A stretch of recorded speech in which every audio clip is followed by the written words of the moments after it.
Viongozi wa kimila katika kabila la Kimasai wilayani Handeni wamekubali kuacha mila ya kukeketa watoto wa kike. Wakizungumza na MCL Matukio wamesema kwamba baada ya kupewa elimu ya madhara ya ukeketaji na shirika la Amref Healthcare Africa, wamebaini mila hiyo imepitwa na wakati.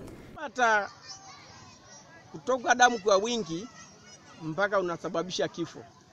Sasa kitu ambacho unasababisha kifo ni kitu moja hapa ambacho sio nzuri.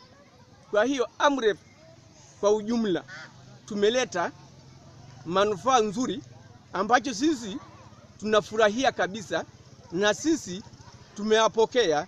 Sisi ni Malaigwenani, na sisi jamii zetu anasikiliza sisi, akiamua neno, akiongea neno anasikiliza kwa jumla. Kwa hiyo kabila yetu ya ufugaji tumeacha mambo ya ukeketaji ya watoto ya kike.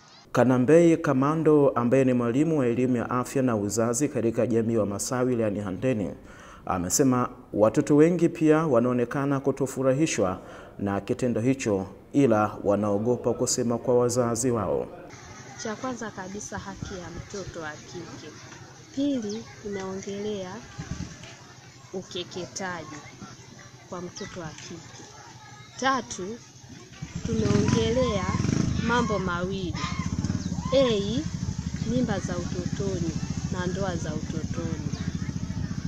Mimi kama mwalimu nimeona madhara makubwa kwenye jamii kwa sababu nimepata mafunzo kutoka sehemu mbalimbali. Ili kuhakikisha mila hiyo inaondoshwa, wazee hao wa mila wamekubaliana utaratibu mpya wa kuwavusha rika wasichana bila kuwakeketa.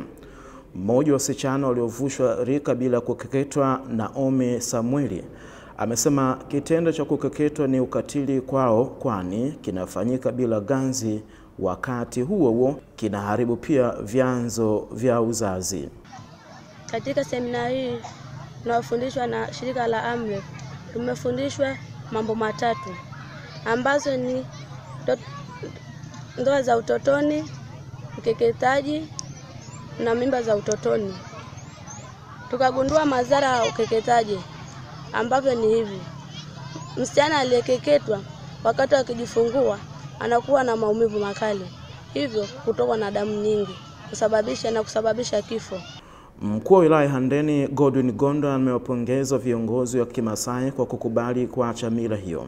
Hata hivyo, meneja mradi ya mama, mtoto na vijana wa Amref Sarafina Mkua amesema lengo ni kuokoa zaidi ya wasichana 540 hadi mwisho wa mradi huo Disemba mwaka huu 2017.